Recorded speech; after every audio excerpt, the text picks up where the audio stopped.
Hello everyone, Comeback Kids here. Today we are here with Paddy, aka Paddy the Daddy, aka Paddy Pimblish, aka the Baddie, Paddy Pimblish.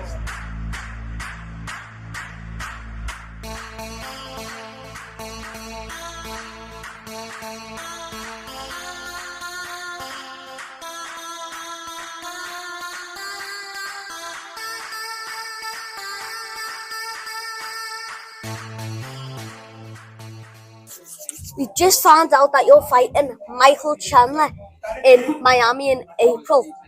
How do you feel? Can't wait, you know what I mean? I heard about fighting a month ago, so now that it's finally finalised and it's announced, it's nice to be able to actually speak about it with everyone, because I heard that the fight had been made in December. Are you going to turn Miami South Beach into Miami Scouse Beach?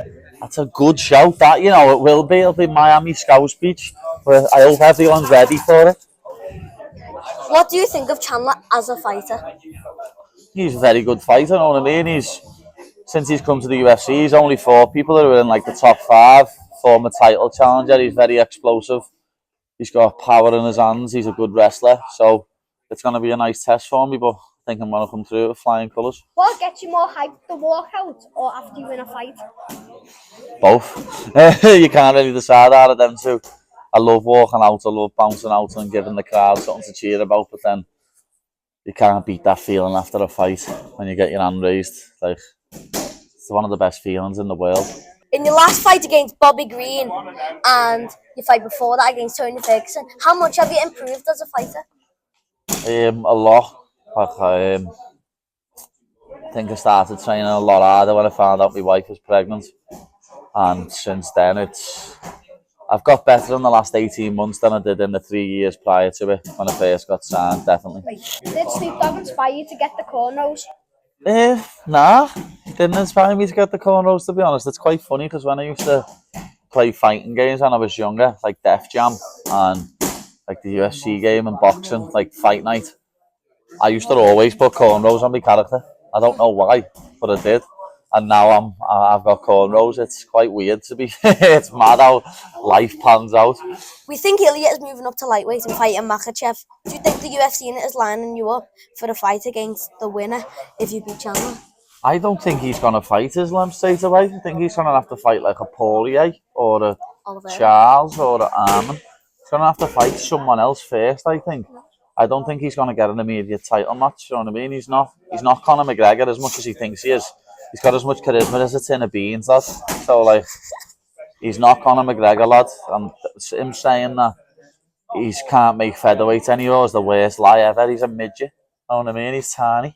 He's going to struggle to beat most lightweights. So, I'm looking forward to him getting his head pinged off. But yeah, me versus him has got to happen. You know what I mean? That's a pay-per-view in itself right there without a title on the line. I need to fight him. I just need to shut everyone up thinking how good he is, then I'll kick his face off. What do you think's going to happen in the main event between Alexander Volkanovski and BJ Penn? BJ Penn. What do you think's going to happen in the fight between Alexander Volkanovski and Diego Lopez? It could go either way, to be honest. It should be Ilia defending his belt against Volk, but he was scared of that rematch, so he's vacated the belt and Volk's fighting Lopez. I think it could be an absolute scrap, but I can't go against Volk, you know what I mean? I can't back anyone against Volk. He's one of the best featherweights of all time, but we'll see. Lopez is obviously going to step up. I really like Diego Lopez. He's got a proper fan-friendly style, but I don't know if he can do 5-5s. People say that about me though, and I know I can, so he could prove a lot of people wrong. So now we got a game called In Their Prime, where we're going to say 2 people and you got to say who you think would win in their prime. Yeah, correct. Starting off with flyweight, Brandon Moreno versus Henry Cejudo.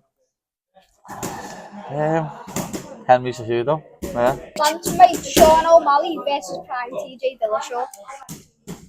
I like O'Malley, but Dillashaw was beating people up on the reg and had multiple title defences. So definitely TJ. If he's even more so if he's on that juice, you know what I mean? So now we got featherweight, McGregor versus Holloway. They both fought each other, but they weren't in the prime. So who will win in both of their prime? Yeah, he wasn't like. I don't know. Might have to go for Conor, to be honest. If the same Conor turned up against Eddie Alvarez, he beats anyone. Lightweight, Charles Oliveira versus Prime BJ Penn. A lot of newer fans don't know how good Prime BJ Penn was. Know what I mean? He was the best lightweight in the world for years. I'm gonna have to go with BJ. Know what I mean? BJ Penn, like him, in his prime, he was a scary individual. Welterweight, Bilal Muhammad versus Kamaru Usman. both in Kamaru their Usman. primes. Don't even need to let you finish that one. Kamaru Usman kills Bilal Muhammad any day of the week. He wrestles him, he outstrikes him. Anything he wants to do to him, he beats him. Know what I mean? If he wants to test him, he could. For middleweight, Anderson Silva or Alex Pereira. Again, I don't think I can pick against Anderson Silva. He's still the best middleweight of all time for me. The amount of title defences he done.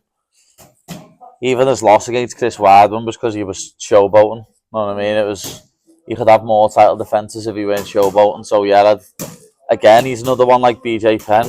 Because of the losses he had later in his career, people don't actually realise how good Anderson Silva was.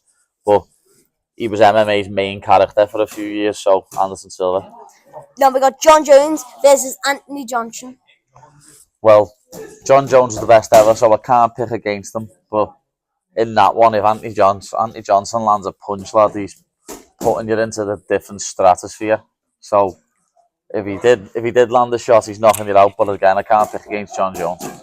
Heavyweight, Prime Stipe versus Prime Cain Velasquez. That's a tough one. It's a real tough one, but I think I'd have to go Prime Cain with no injuries. Cain Velasquez was, up until that point, possibly the best heavyweight ever with Fedor. So yeah, Cain Velasquez for me. Thanks very much for being on Combat, Paddy. And everyone tune in for his fight on April 12th. Bada bing, bada boom.